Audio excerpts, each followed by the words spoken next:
ታውቃላችሁ የእግዚአብሔርን ነገር መስራት አልጋ ባልጋ እንዳልሆነ የእግዚአብሔርን ነገር ልትሰሩ ስትሉ ሰይጣን እንደማያጨበጭብላችሁ ታውቃላችሁ። ስትራቴጂዎች አለው ተራ በተራ ዛሬ እናያለን። መጽሐፍ ቅዱሳችን በነህምያ ምዕራፍ 1 ቁጥር 1 ላይ የእግዚአብሔር ቃል እንደዚህ ይላል። የአካልያ ልጅ የነህምያ ቃል። እኔ በሱሳ ግንብ ሳለሁ ከወንድሞቼ አንዱ አናኒ ከእርሱም ጋር ሌሎች ሰዎች ከይሁዳ መጡ።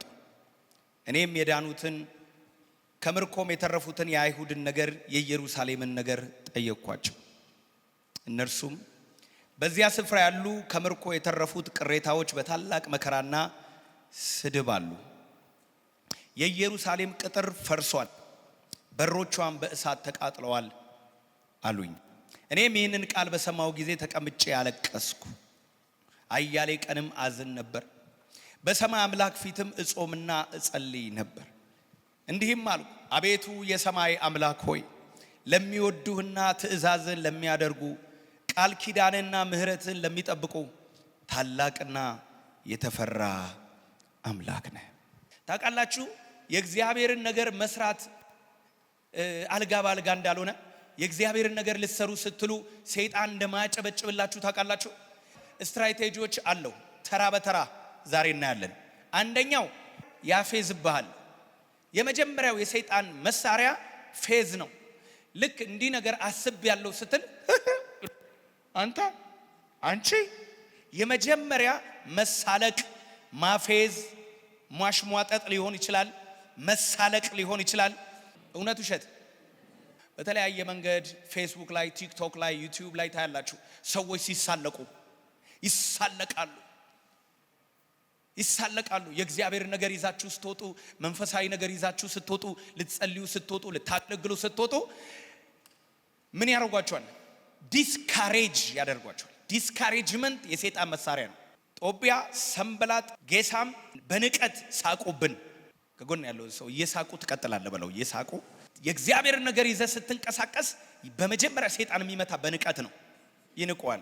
ምንም ደህና ልብስ እንኳን ሳይለብስ ሳይማር በዚህ ወጥቶ ንቀት፣ ያንተን ድካም እያነሱ ይሳለቃሉ፣ ይስቃሉ።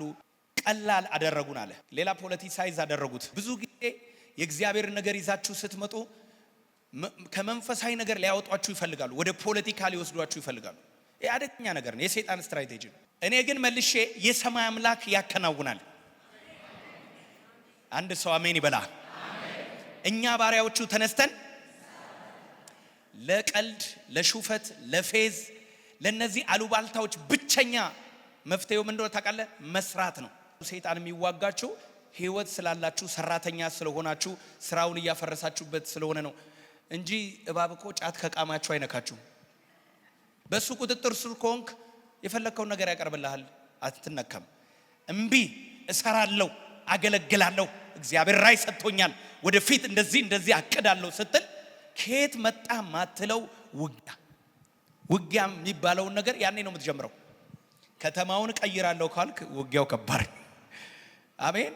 የባህር በር ያስፈልገናል ካልክ ውጊያ ይነሳል። እውነት ውሸት? የሰይጣን ዓላማ ስራ እንድታቆም ነው በለው። ከጎን ያለው ሰው ሲያፌዙብን፣ ሲቀልዱብን፣ ሲገፉን፣ የተለያየ ነገር ሲያደርጉን እኛ አይገባንም። እንደውም ሲገፉን እለቃለሁ እንላለን። ድሮ ሲገፉ እንድትለቅ አይደል እንዴ? ድሮም እኮ ያሾፉብሽ እኮ ቦታውን ጥለሽ እንድትሄጂ ነው። ሰፈሩን ትተህ እንድትሄድ እኮ ነው ያሾፉብህ፣ የቀለዱብህ፣ ስራ እንዳትሰራ እኮ ነው። ሰው በሁለት ሁኔታ ውስጥ ኮንዲሽን ውስጥ ስትሆኑ ሰው ያከብራችኋል። የመጀመሪያ ከሰው በታች ከሆናችሁ ሰው ያከብራችኋል። ማንም ሰው ከሰው በታች ከሆነ ይከበራል። እዚህ ሀገር እንደውም ሰዎች ሲነኩ ለምን ትነኩታላችሁ ይላሉ። ድሃ ለምን ታስጨንቃ? እንደው ድሃ ከሆንክ ከሰው በታች ከሆንክ ሁሉ ለአንተ ተከራካሪ ነው። ትንሽ ከሰው ጋር እኩል ስትሆን ነው የሚገፉ። ከእግሩ ስር ከሆንክ እንዳትነኩት ይላል። ሁለተኛ አበሻ ወይም ሰው ከሞት ካይነካህም። የሞተ ይከበራል። የሚገርም ነው። የቆመ አይከበርም። የሚሰራ ሰው አይከበርም። አገር የሚያለማ ሰው አይከበርም። የተለያየ ነገሮች የሚያደርግ ሰው አይከበርም። ቅጥሩ እንዳይሰራ የተደረገ ተቃውሞ። እንዲሁ በቀላል ቅጥር መስራት የለም። እንዲሁ በቀላል ራይን ማስፈጸም የለም። እንዲሁ በቀላል ድል መንሳት የለም። ጦርነት ከሌለ ድል የለም። ንቀትን አልፈ ነው የምትገነባው። ስድብን፣ መናቅን አንተን ብሎ አቺም ብሎ ተብለ ነው ወደ ድል የምትመጣው እንጂ ወደ ሰክሰስ የምትመጣው እንጂ ሳትሰደብ ሰክሰስፉል፣ ሳትናቅ ሰክሰስፉል፣ ዋጋ ሳትከፍል በምንም አይነት መንገድ ወደ ድል ልትመጣ አትችልም። ብዙ ሰው ድልን ይወደዋል፣ ቪክትሪን ይወደዋል፣ ጦርነቱን ግን አይፈልግም። ያለ ጦርነት ቪክትሪ የለም እንደዚህ ሀገር። እንደው ምንም ሳልዋጋ ድል የሚሰጠኝ የለም። ጽጌረዳ ቅድም ልጄ ሲነካካ ነበርና እቺ አበባ ከእሾክ ጋር ነው የመጣችው። ለውበቷ ስትል እሾኳን ትታገሰዋለህ። ከፊት ላለው ክብር አይደለም፣ ከፊታችን ላለው ክብር የጊዜውን መከራ እንታገሳለን። ማን ነው አሜን የሚለኝ? ሰንበላጥም ምዕራፍ 4 ቁጥር 1 ሰንበላጥም ቅጥሩ እንደተሰራን በሰማ ጊዜ፣ አሁን ደግሞ ቅጥሩ ከተሰራ በኋላ ነው፣ እጅግ ተቆጣ። ምን ያስቆጣል? የእስራኤልን ቅጥር ማደስ፣ የይሁዳን ቤት ማደስ ምን ያስቆጣል? የእግዚአብሔርን ከተማ ኢየሩሳሌምን መገንባት ምን ያስቆጣል? እኔ ቆይ ምን አደረኩኝ? እኔ ጥሩ ነገር ነው መሰራው። እኔ መጥፎ ነገር ሰርቼ አላቅም። ሰው ለምንድን ነው የሚጠላኝ? ጥሩ ስለሰራ። ማን ገንባ አለ? ማን የፈረሰው መሰዊያ የጸሎቱን መሰዊያ ማን ስራ አለ? ማን ህዝቡን ወደ እግዚአብሔር አቅርብ አለ? ማን ህዝቡን ንስሐ አስገባ አለ? ማን ፈቀደልህ?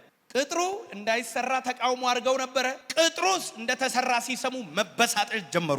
ሰንበላጥና ጦቢያ፣ አረባዊውም፣ አሞናዊውም፣ አሾዳውያንም የኢየሩሳሌም ቅጥር እየታደሰ እንደሄደ የፈረሰውም ሊጠገን እንደጀመረ በሰሙ ጊዜ እጅግ ተቆጡ። መጥተውም ኢየሩሳሌምን ይዋጉና ያሸብሩ ዘንድ ሁሉም በአንድነት ተማማሉ። ምን ያደርጉ ዘንድ? ይዋጉ ያሸብሩ ዘንድ። ሌላው የሰይጣን መሳሪያ ምን እንደው ታውቃለህ? ሽብር ይባላል። ሽብር መንዛት፣ ሽብር ይነዛባል፣ ውጊያ ያነሳባል፣ ያሸብርሃል፣ እንድትፈራ እንድትደነግጥ፣ ገብቶሃል? ኮንፊውዥን ውስጥ እንድትገባ፣ እምሰራው ነገር ትክክል አይደለም እንዴ ብለህ ራስን እንድታይ፣ እንድትጨነቅ፣ ፍራስትሬሽን ውስጥ ይከታል። ይሄ ነገር እንዴት ነው እስቲ ሊየው እስቲ እንደገና ምናምን ብለህ ስራ እንድታቆም እኮ ነው። ሊዋጓቸው ደግሞስ ሊያሸብሯቸው አንድ ላይ ሆነው ተማማሉ። እንዋጋዋለን አሉ። ተሰበሰቡና ተማማሉ። ተሰበሰቡና የአቋም መግለጫ ወጡ እንደማለት ነው። አንድ ላይ ሆነው ተባበሩበት። ተባበሩ ማለት ነው። እነዚህ ሰዎች አንድ ነው አላማቸው። እሱም ነህምያ ስራ ያቁም፣ አይሰራም። ስለዚህ እነዚህ ሰዎች የስራ ሞራልም የስራ ፍቅርም የላቸው። ስራቸው ግን አንድ ነው፣ የሚሰራ ሰው ማስቆም። መናደድ፣ መበሳጨት፣ መቆጣት፣ አስተያየት መስጠት። ተናደዱ፣ ተቆጡ፣ ተማማሉ፣ አንድ ላይ ሆኑ። ነህምያ እንደዚህ አለ፣ ወደ አምላካችን ጸለይን። ከጎን ያለው ሰው እየጸለይክ ቅጥሩን ትሰራለህ በለው። ወይ ስራን ትሰራለህ፣ እየጸለይክ ትሰራለህ። ኧረ አሜን በሏ። እነሱ ይደራጁ፣ አንተ ትጸልያለህ። ወደ አምላካችን ጸለይን፣ ከነሱ የተነሳ በአንጻራቸው ጠባቂዎች በሌሊትና በቀን አደረግን። ዋይዝ ነው ነህምያ። በዚህም ጠባቂ አቁሟል። ይሁዳም የተሸካሚዎች ኃይል ደከመ፣ ፍርስራሹም ብዙ ነው፣ ቅጥሩንም እንሰራ ዘንድ አንችልም አሉ። እነዚህ የይሁዳ ነገዶች ከ12ቱ ከእስራኤል ነገዶች አንዱ ይሁዳ ነው። የይሁዳ ነገዶች የቤት ልጆች ናቸው። የይሁዳ ነገዶች አብረው ሰራተኛ ናቸው። እዛ ውስጥ እኮ አሉ። የውስጥ ተቃዋሚ ናቸው። እነሱ ደግሞ የሚቃወሙት በስንፍና ነው። የተሸካሚዎች ኃይል ደከመ፣ ፍርስራሹ ብዙ ነው፣ ቅጥሩን እንሰራ ዘንድ አንችልም የሚል ደግሞ ግሩፕ ተነሳ። እነዛ የውጭ ጠላቶችን አሸንፎ ነህምያ ቅጥሩን ከገነባ በኋላ አሁን ውጊያ ደግሞ ከቤት ተነሳ። ምን የሚል? ፍርስራሹ ብዙ ነው፣ ችግሩ ብዙ ነው፣ እንዲሁ በቀላሉ ማስተካከል የሚቻል አይደለም። ስለዚህ ማስተካከል ምን አንልም አንችልም፣ መለወጥ ምን አንልም አንችልም። ፍርስራሹ ብዙ ነው፣ ቅጥሩን እንሰራ ዘንድ አንችልም። አንተ የውጭው ተቃውሞ ሲሸነፍ የውስጥ ተቃውሞ ደግሞ መጣ። በምን? በስንፍና መልክ አንችልም የሚል። ከዛስ ቁጥር 11 ጠላቶቻችንም ወደ መካከላቸው እስክንመጣና እስክንገድላቸው ድረስ ስራቸውንም እስክናስተጓጉል ድረስ አያውቁምና አያዩም አሉ። ጠላቶች ስትራቴጂ ቀየሩ። ለምን? በውስጥ አደረጃጀት አንመጣባቸውም። ውስጣቸው ምን እናድርግ? እንምጣ፣ የራሳችንን ነገር እናድርግና ስራውን እናስተጓጉል። ከጎን ያለው ሰው የሰይጣን አልቲሜት ጎሉ ስራ ማስቆም ነው በለው። ወደ መካከላቸው እስክንመጣና እስክንገላቸው ድረስ ስራቸውንም እስክናስተጓጉል። በቃ ሰይጣን የሚፈልገው ማስተጓጎል ነው በለው። ከጎን ያለው ሰው በውጪ ስታቅተው በውስጥ ይመጣል፣ በሆነ ነገር ስታቅተው በሆነ ነገር ይመጣል። ማስተጓጎል ግን አንድ ነገር ተናገሩ ጠላቶች።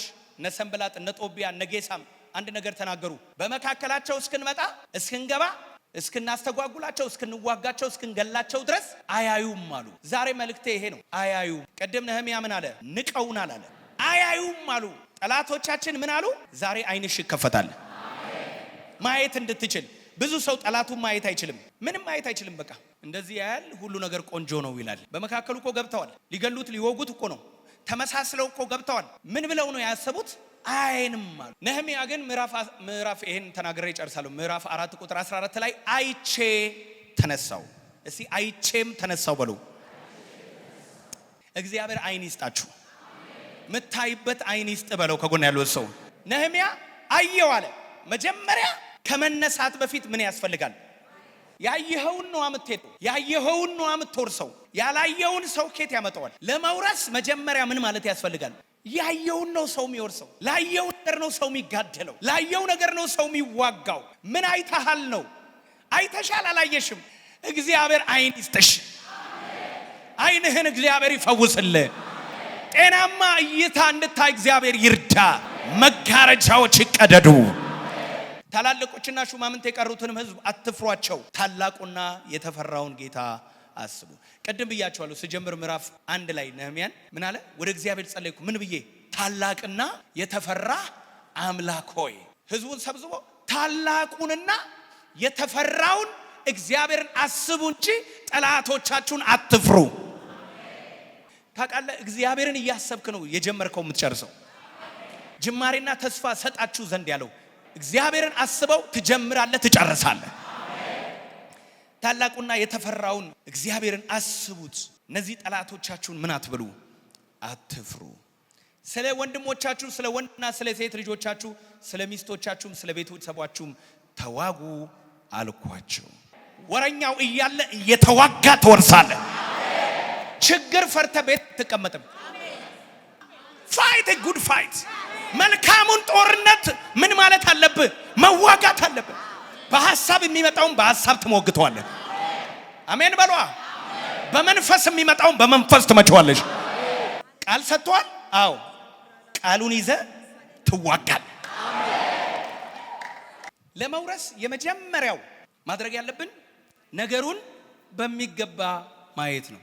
እግዚአብሔር የምታይበት አይን ይስጥህ። በውስጥ አይኖች የምታይበት፣ በልብ የምታይበት። ካየህ በኋላ ነው የምትነሳው። ባየሰውና ባላየሰው መካከል ትልቅ ልዩነት አለ። በስጋ አይን የምታየው ነገር ያስጨንቃል። በስጋ አይን የምታየው ነገር ያስፈራራል። በስጋ አይን የምታየው ነገር ተስፋ እንድትቆርጥ ነው የሚያደርግ። ነህምያ ያንን ቅጥር ሰርቶ መጨረስ የቻለበት ምክንያት መንፈሳዊ እይታ ስለነበረው ነው። አይቼ ተነሳው ጨርሶ ነው። በሱሳ ግንብ ስር ቁጭ ብሎ በጾምና በጸሎት አይቶት ዲዛይን አርጎት ፕላን አርጎት እንዴት አርጎ ሪኖቬት እንዴት አርጎ ሪፎርሜሽን እንደሚያመጣ አስቀድሞ እዛ እኮ ነው ሲመጣ ያየውን ነገር ነው የሰራው። በእያንዳንዱ በር አንዳንድ ነገድ አደረገ። ከዛ ቅጥሩ ታደሰ። ዛሬ እግዚአብሔር አይናችንን ይከፍታል። ቅጥሩ እንዳይሰራ የሚቃወሙ፣ መቅደሱ እንዲሰራ የሚቃወሙ፣ የእስራኤል ነገር እንዳይሰራ የሚቃወሙ እነሱን ያሸነፈበት ሚስጥር ቀድሞ ስላየ ነው። ያ ሁሉ ጠላት ጦቢያ፣ ሰንበላጥ፣ ጌሳም፣ አረባውያን ተሰብስበው፣ አሾጣውያን ተሰብስበው ሲያፌዙበት፣ ሲቀልዱበት፣ አንደርስቲሜት ሲያደርጉት አሁን የሰራው ቅጥር ምንድነው? ቀበሮ ቢያልፍበት ይወድቃል፣ አንተም ብሎ ደግሞ በመንግስት ላይ ልትሸፍት ነው፣ የተለያየ ነገር ሲናገሩት ይሄንን ሁሉ ተቋቁሞ ያለፈው ከዚህኛው በተለየ በውስጠኛው አይቶ። አሜን በለዋ። የይሁዳ ነገድ ተነስቶ ፍርስራሹ ታላቅ ነው፣ ቅጥሩን እንሰራ ዘንድ አንችልም ሲሉ ከውጭው እንዳለ ሆኖ ከውስጥ ተነስተው አንችልም ሲሉ እንችላለን ብሎ ቆሞ እስከ ፍጻሜው ቅጥሩን ያሰራው መንፈሳዊ መገለጽ ስላለው ነው።